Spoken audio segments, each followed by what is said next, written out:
En el pueblo de San Rafael, todos pensaban que Max estaba loco. Durante 3 días llamaron al veterinario para el perro que cavaba en el mismo lugar, intentaron darle tranquilizantes. Pero el alcalde Eduardo Méndez actuaba de manera diferente. A medianoche trataba de alejar a Max, amenazaba con llamar a la policía. ¿Por qué? Porque el lugar donde cavaba Max era exactamente el centro del terreno que Méndez había comprado en secreto hace 20 años.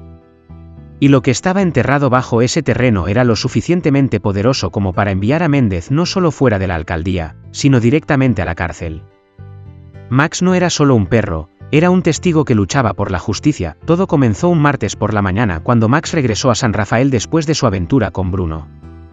Los habitantes del pueblo esperaban que el Golden Retriever descansara después de los eventos traumáticos que había vivido. Pero Max tenía otros planes.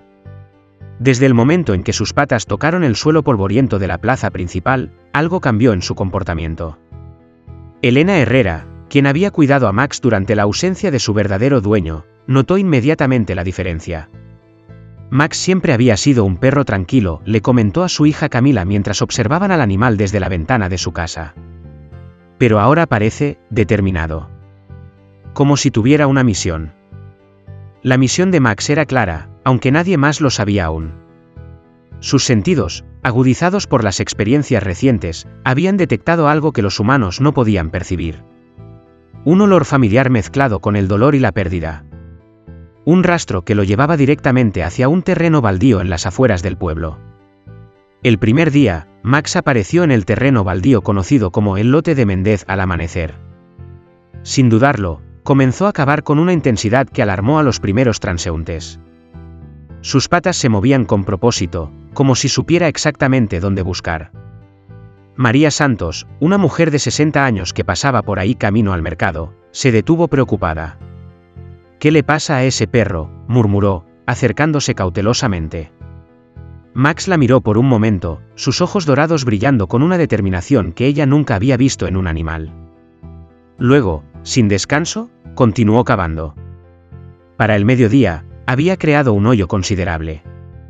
La tierra volvaba a su alrededor, manchando su pelaje dorado con el polvo rojizo característico de la región. Los niños que salían de la escuela se detuvieron a observar el espectáculo, haciendo bromas sobre el perro loco que busca huesos gigantes. Pero Max no buscaba huesos. Sus instintos le decían que había algo más profundo, algo importante que necesitaba encontrar.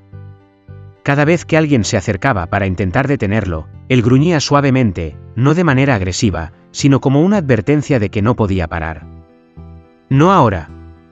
Elena Herrera llegó al lugar después de que varios vecinos la llamaran. «Max, ven aquí», le ordenó con voz firme. El perro la miró, jadeando pesadamente, pero no se movió del hoyo que había cavado. «No entiendo qué le pasa», le confesó a María Santos. Nunca había visto a Max comportarse así. Eduardo Méndez recibió la primera llamada sobre Max a las 2 de la tarde. Como alcalde de San Rafael, no era inusual que los ciudadanos lo contactaran por problemas menores del pueblo. Pero cuando escuchó que un perro estaba cavando específicamente en su terreno, sintió que la sangre se le helaba en las venas. «¿Estás seguro de que es en el lote baldío de la calle Independencia?», preguntó al teléfono, intentando mantener la calma en su voz. Su secretaria, Rosa, le confirmó la ubicación exacta. Méndez colgó el teléfono con manos temblorosas. 20 años. Habían pasado 20 años desde que compró ese terreno bajo circunstancias que prefería olvidar. Era un joven ambicioso entonces, recién llegado a la política local, dispuesto a hacer cualquier cosa para ascender en el poder. Lo que había hecho en ese terreno era algo que lo atormentaba cada noche, pero que creía haber enterrado para siempre. Rosa llamó a su secretaria: «Cancela mis citas de esta tarde. Tengo que inspeccionar algunas propiedades municipales». Méndez sabía que tenía que actuar rápido. No podía permitir que nadie más se acercara a ese terreno, especialmente no un perro con instintos sobrenaturales. Había escuchado las historias sobre Max y Bruno, sobre cómo estos animales parecían tener la capacidad de descubrir verdades ocultas. No podía arriesgarse. Cuando Méndez llegó al terreno, Max llevaba 5 horas cavando sin descanso. El hoyo ya tenía casi 1 metro de profundidad, y varios curiosos se habían reunido para observar el espectáculo. El alcalde intentó mantener una expresión de preocupación ciudadana mientras se acercaba al grupo. ¿Alguien sabe de quién es este perro?, preguntó, fingiendo ignorancia. Elena Herrera se adelantó. Es Max, el hermano de Bruno. Yo lo he estado cuidando, explicó. No sé qué le pasa hoy. Nunca había actuado así.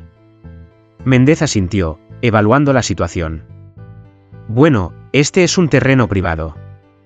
No podemos permitir que el animal cause más daños. Se acercó al hoyo con autoridad fingida. Ven aquí, muchacho. Deja de hacer eso. Max levantó la cabeza, y por un momento, Méndez sintió que esos ojos dorados podían ver directamente a través de su alma. El perro no mostró signos de agresión, pero tampoco de obediencia. En cambio, emitió un ladrido profundo y significativo, como si estuviera tratando de comunicar algo importante. Tal vez deberíamos llamar al veterinario, sugirió María Santos. El pobre animal parece estresado. Sí, acordó Méndez rápidamente, viendo una oportunidad. Llamaré al doctor Ramírez. Mientras tanto, todos deberíamos alejarnos y dejar que el perro se calme. Pero Max no tenía intención de calmarse. Mientras Méndez hablaba, continuó cavando con renovada energía, como si sintiera que el tiempo se agotaba.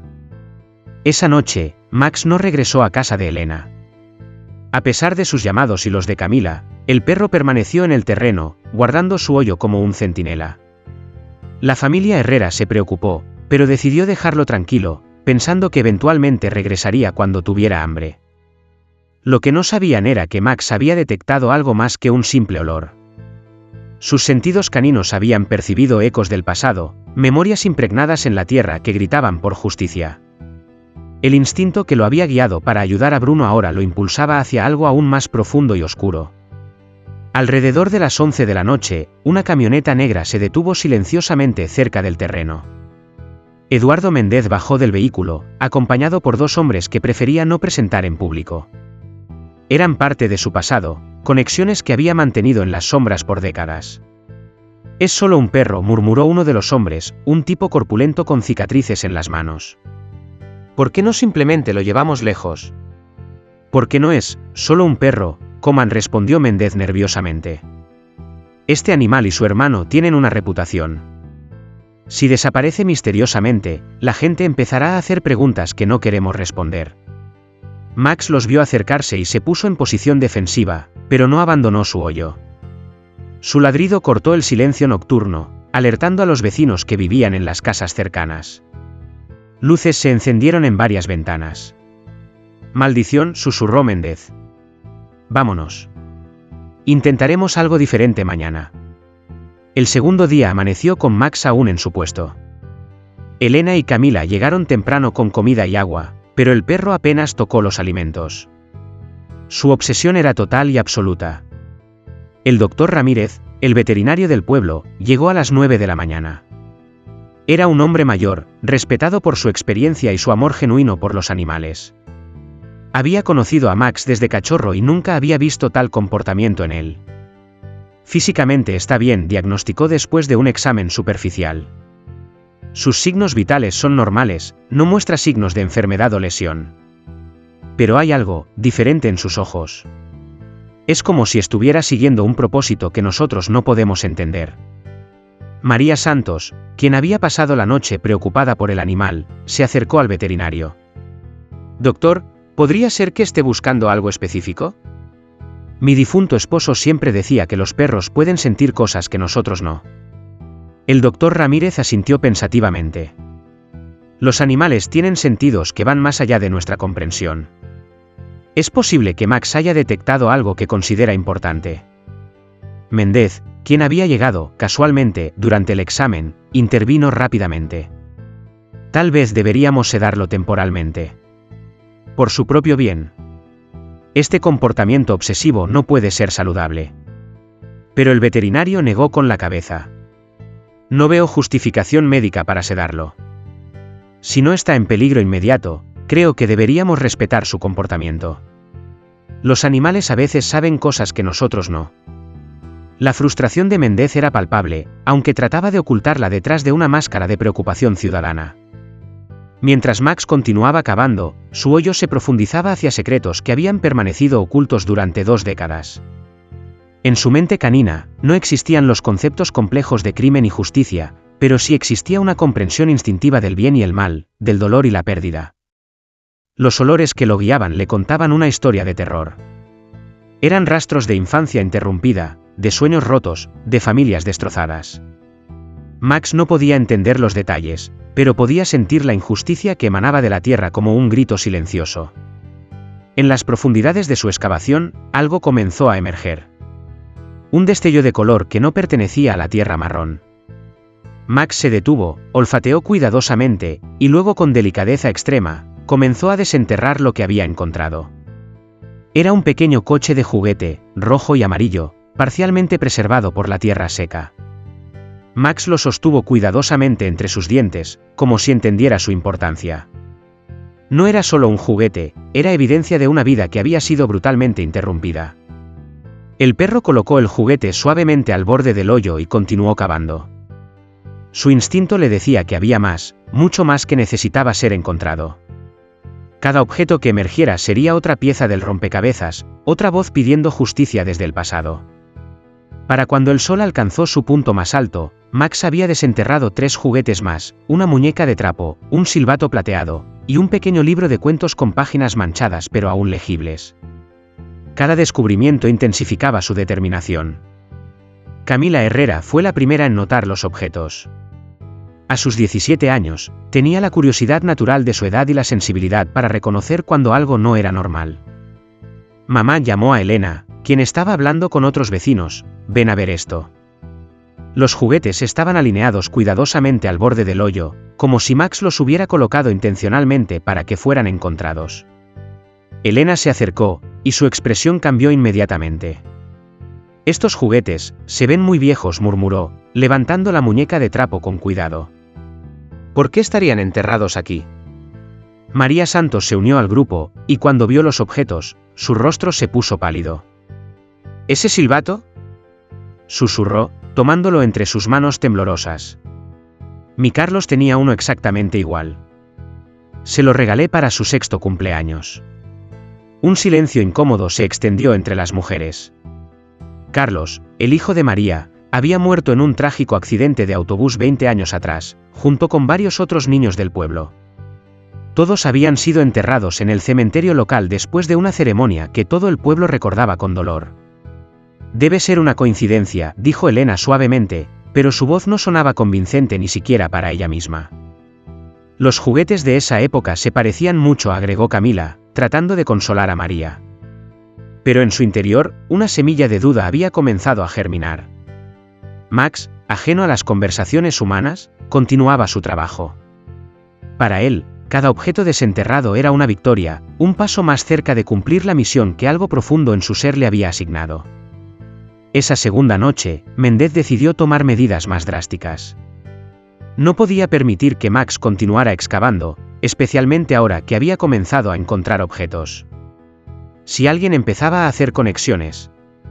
Alrededor de las 2 de la madrugada, regresó con sus 2 acompañantes y equipo para rellenar el hoyo.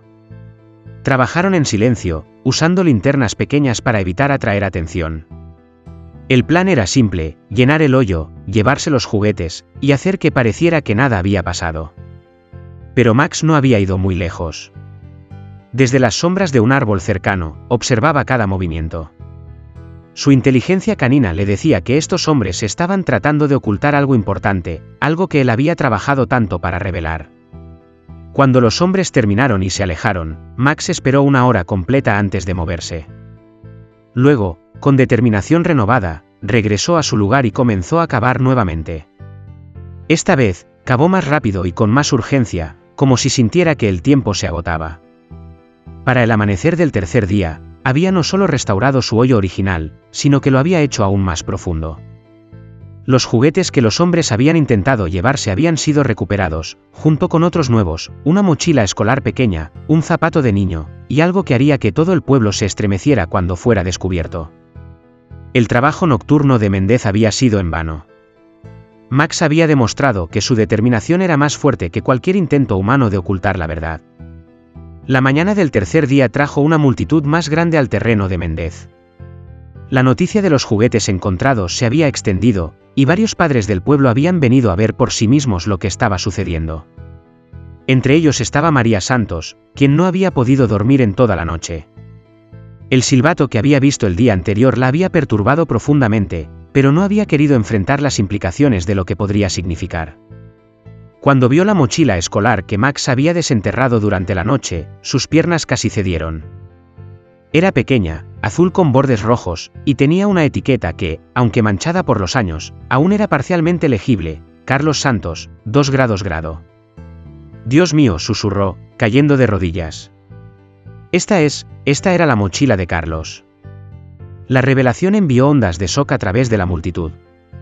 Carlos Santos había muerto en el accidente de autobús, junto con otros 5 niños. Sus cuerpos habían sido encontrados y enterrados. ¿Cómo era posible que sus pertenencias personales estuvieran en este terreno? Elena Herrera tomó la mano de María, tratando de consolarse a sí misma tanto como a su amiga. Tiene que haber una explicación, murmuró, pero su voz temblaba con incertidumbre. Camila, mientras tanto, había estado examinando otros objetos. Mamá, dijo suavemente, este libro tiene un nombre escrito adentro. Ana Morales. Ana Morales había sido otra víctima del accidente de autobús. Tenía 7 años cuando murió, era una niña brillante que soñaba con ser maestra. Sus padres se habían mudado del pueblo poco después del funeral, incapaces de soportar los recuerdos. La realización lenta pero inexorable de lo que estaban viendo comenzó a extenderse entre los presentes. Estos no eran juguetes aleatorios. Eran pertenencias específicas de niños específicos que se suponía habían muerto hacía 20 años. Para el mediodía del tercer día, la situación se había vuelto incontrolable para Méndez. Más de 50 personas se habían reunido en el terreno, y las conversaciones se volvían cada vez más especulativas y peligrosas. Deberíamos llamar a la policía estatal, sugirió don Roberto, un hombre mayor que había perdido a su nieto en el accidente. Si hay algo sospechoso aquí, necesitamos una investigación oficial. Esperemos, intervino Méndez rápidamente. No queremos crear pánico innecesario. Estoy seguro de que hay una explicación lógica para todo esto. Pero su explicación se volvía más difícil de creer con cada objeto que Max desenterraba. Durante el día, había encontrado una libreta con dibujos infantiles, una pequeña cadena de plata con el nombre Miguel grabado, y lo más perturbador de todo, un fragmento de tela que parecía ser parte de un uniforme escolar.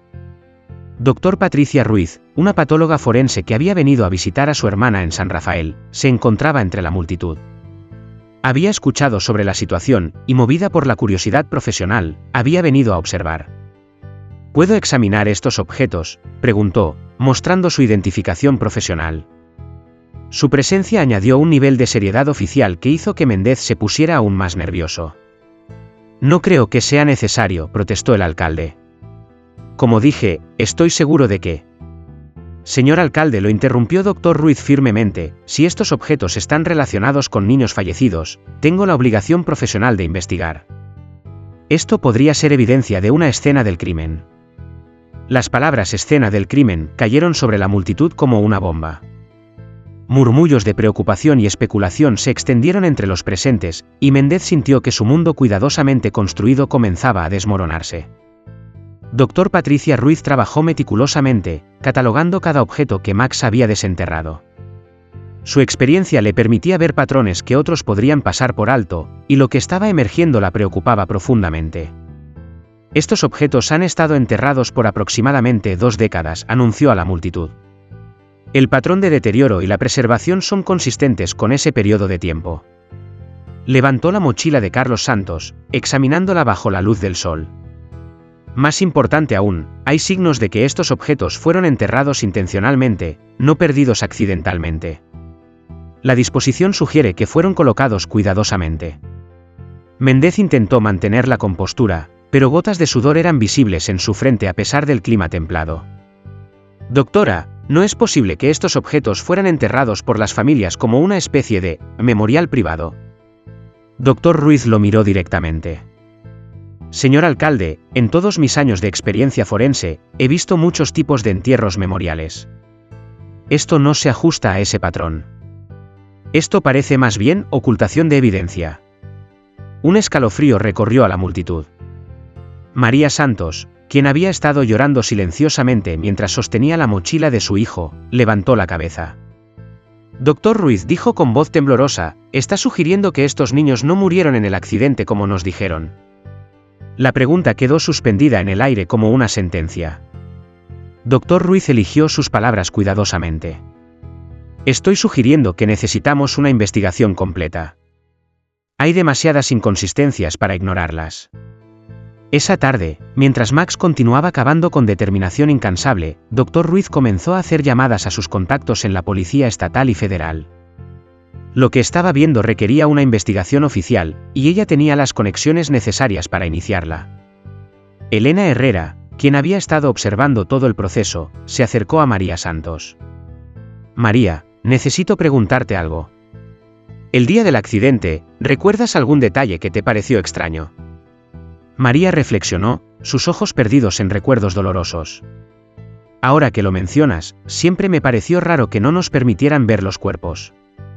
Dijeron que el accidente había sido tan severo que, pero otros padres también preguntaron. Y Eduardo Méndez estuvo muy involucrado en todo el proceso de identificación. Méndez. Elena frunció el ceño. ¿Por qué él? No era alcalde entonces. No, pero trabajaba en el municipio.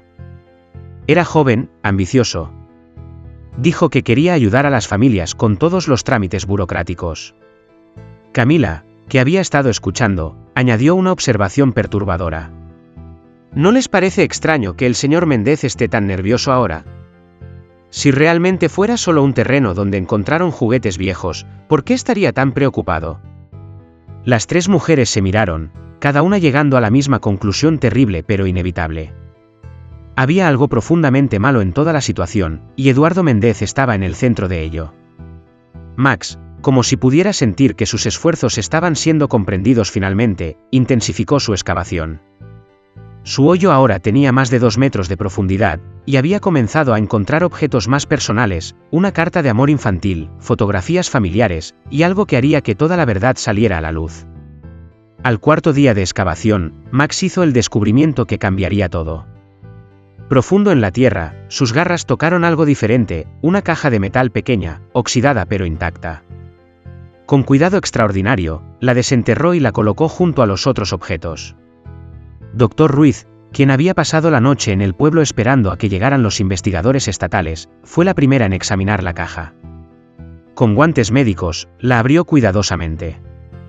Dentro había documentos, fotografías, una libreta pequeña con escritura infantil, y algo que hizo que su corazón se detuviera, identificaciones oficiales falsas con los nombres de los niños fallecidos, pero con fotografías diferentes. Dios santo, murmuró, sosteniendo las identificaciones. Estos niños no murieron en un accidente. Fueron vendidos. La libreta contenía las escrituras desesperadas de uno de los niños, Miguel Herrera, sin relación con Elena, documentando los días después de su secuestro. Las entradas eran desgarradoras, nos dijeron que íbamos de excursión. El señor que conoce a mis papás nos llevó a una casa. Dice que no podemos volver a casa todavía. Tengo miedo. Ana llora mucho. Hoy vinieron personas extrañas. Nos tomaron fotos para papeles nuevos. Nos dijeron nuevos nombres. No entiendo por qué. Carlos intentó escapar. Lo trajeron de vuelta y ahora está muy triste. El señor se enojó mucho. Dice que si intentamos escapar otra vez, nunca veremos a nuestras familias. La última entrada era la más devastadora, nos van a llevar muy lejos mañana. Enterré esta caja para que alguien sepa la verdad. El señor que nos trajo es Eduardo. Eduardo que sonríe cuando habla con nuestros papás pero es malo con nosotros. Si alguien encuentra esto, por favor díganle a mi mamá que la amo. Cuando Dr. Ruiz leyó las entradas del diario en voz alta a la multitud reunida, la reacción fue inmediata y explosiva. Gritos de horror, llanto, y algo más peligroso, furia dirigida directamente hacia Eduardo Méndez. Asesino, gritó María Santos, con lágrimas de rabia corriendo por sus mejillas. Nos hiciste enterrar ataúdes vacíos mientras vendías a nuestros hijos. Méndez, rodeado por la multitud furiosa, intentó mantener su negación. Esto es imposible. Alguien más debe haber enterrado estas cosas. Yo era solo un empleado municipal entonces. Pero Elena Herrera, normalmente la más tranquila del grupo, se adelantó con evidencia devastadora. Eduardo, mi hija investigó los registros públicos anoche. Compraste este terreno exactamente 3 días después del accidente del autobús. 3 días. ¿No te parece una coincidencia muy conveniente? Camila añadió su propia investigación. Y los registros bancarios que están disponibles públicamente muestran que hiciste un depósito muy grande esa misma semana. ¿De dónde vino ese dinero? Doctor Ruiz, manteniendo su profesionalismo a pesar de la tensión, añadió el golpe final. Señor Méndez, también encontramos esto en la caja. Sacó una fotografía que mostraba a Méndez, 20 años más joven, hablando con un hombre desconocido mientras los niños esperaban en el fondo. La fotografía había sido tomada secretamente, probablemente por uno de los niños que había encontrado una manera de documentar su situación. Esta fotografía lo coloca directamente en la escena con los niños secuestrados, continuó Dr. Ruiz. ¿Cómo explica eso? Méndez miró alrededor del círculo de caras furiosas y desesperadas que lo rodeaban. Después de 20 años, su castillo de mentiras finalmente se derrumbaba, y todo gracias a un perro determinado que se había negado a permitir que los muertos permanecieran silenciosos. Bajo la presión combinada de la evidencia, la multitud furiosa, y la certeza de que la investigación oficial revelaría aún más, Eduardo Méndez finalmente se quebró. Yo no quería que pasara, gritó, con lágrimas corriendo por su rostro. Era joven, necesitaba dinero, y ellos me dijeron que los niños serían adoptados por familias ricas. Me dijeron que tendrían mejores vidas. La confesión cayó sobre la multitud como una sentencia de muerte. El horror de la verdad era aún peor de lo que habían imaginado. ¿Quiénes eran ellos?, demandó Dr. Ruiz, manteniendo su tono profesional a pesar de la gravedad de la situación. Una red, traficantes de personas. Venían de la ciudad, tenían conexiones internacionales. Buscaban niños específicos, inteligentes, saludables, de familias que no tenían recursos para buscarlos si desaparecían. María Santos se acercó a él, su voz temblando de furia y dolor. ¿Y el accidente de autobús? ¿Cómo organizaste eso? No hubo accidente, admitió Méndez, su voz apenas un susurro. Contraté al conductor para que trajera a los niños aquí en lugar de llevarlos a la excursión escolar. Los cuerpos que enterraron eran de un accidente real que había ocurrido en otra región. Usé mis conexiones municipales para falsificar los registros. La multitud estaba en shock silencioso. La magnitud de la traición, la planificación deliberada, la frialdad de usar cuerpos de otros niños para cubrir el crimen, era más horrible de lo que cualquiera podría haber imaginado. ¿Dónde están nuestros hijos ahora?, preguntó don Roberto, su voz quebrada por el dolor. Méndez levantó los ojos, y por primera vez en 20 años, había algo parecido a la honestidad en ellos. No lo sé. Los entregué a los traficantes y nunca más supe de ellos. Esa fue parte del acuerdo. Ignorancia total después de la transacción. Mientras esperaban la llegada de la policía estatal, la atención se volvió hacia Max, quien continuaba cavando como si supiera que su trabajo aún no estaba terminado. Dr. Ruiz se acercó al perro con nueva admiración. Este animal es extraordinario, le dijo a Elena.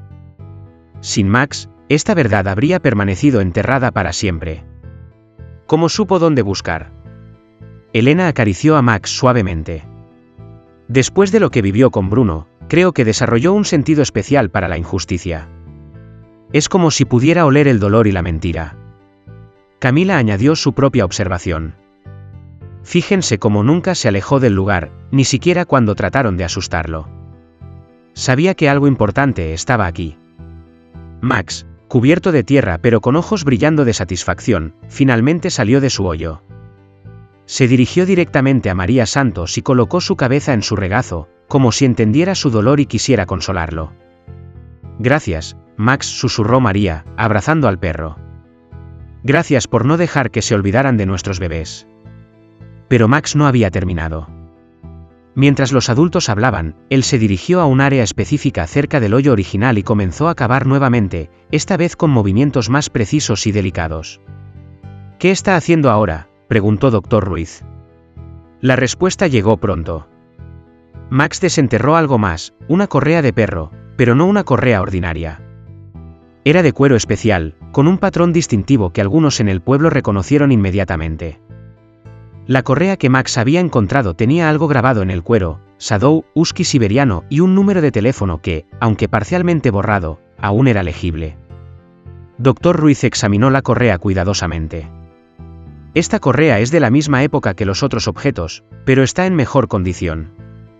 Como si hubiera sido enterrada más superficialmente, o más recientemente.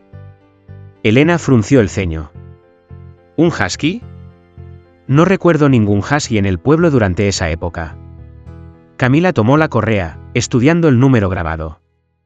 Mamá, ¿y si este perro perteneció a una de las familias que se llevaron a los niños? ¿Y si hay más conexiones que necesitamos descubrir? Max reaccionó al nombre Shadow con un ladrido significativo, como si reconociera algo importante sobre ese nombre o ese perro. Se dirigió hacia el borde del terreno y comenzó a olfatear en una dirección específica, hacia las montañas que rodeaban San Rafael. Es como si estuviera siguiendo un rastro, observó Dr. Ruiz.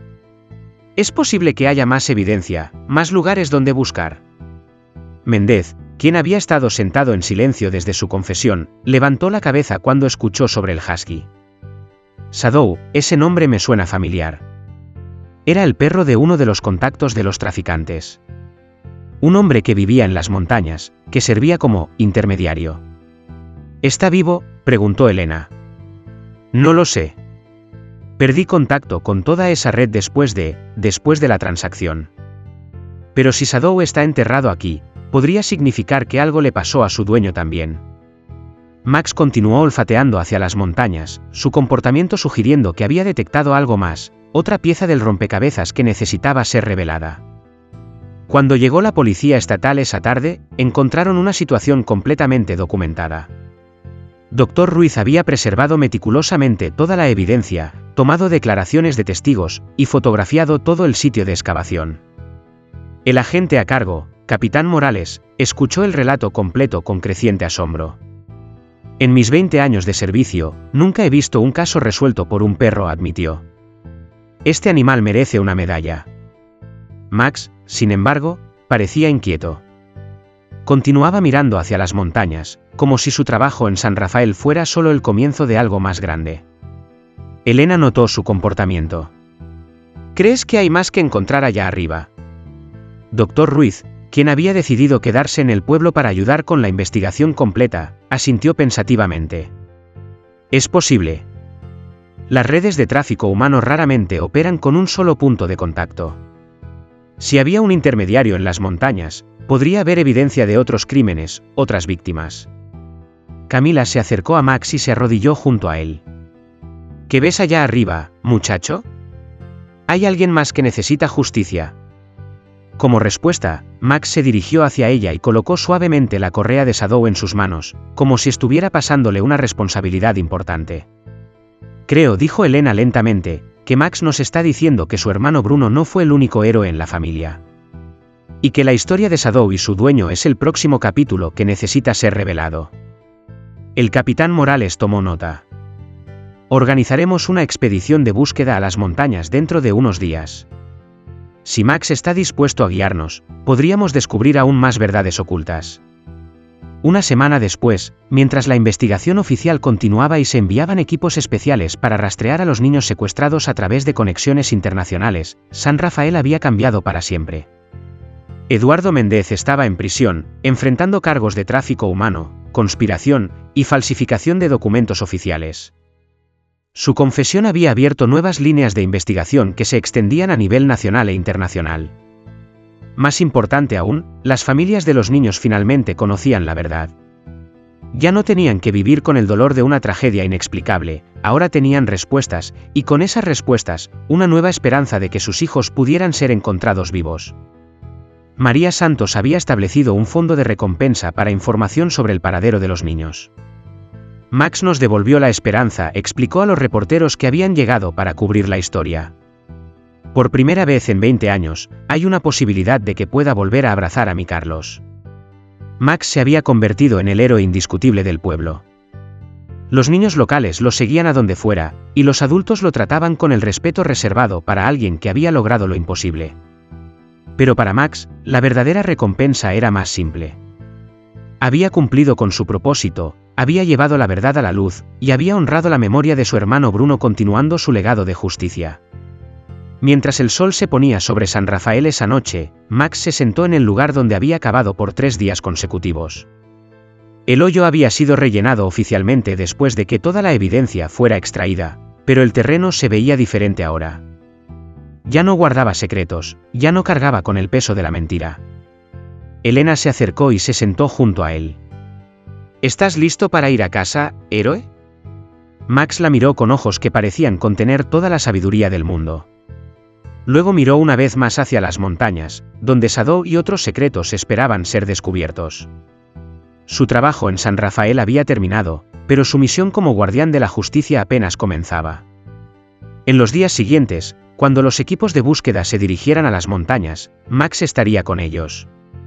Porque había aprendido que la verdad, sin importar cuán profundamente esté enterrada, siempre encuentra una manera de salir a la luz.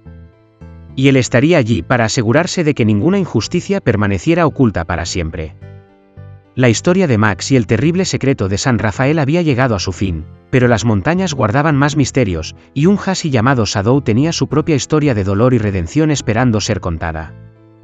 Esta historia establece las bases para el próximo episodio featuring Shadow el Husky, mientras que proporciona una resolución satisfactoria al misterio actual y mantiene la continuidad narrativa de la serie Corazón Canino.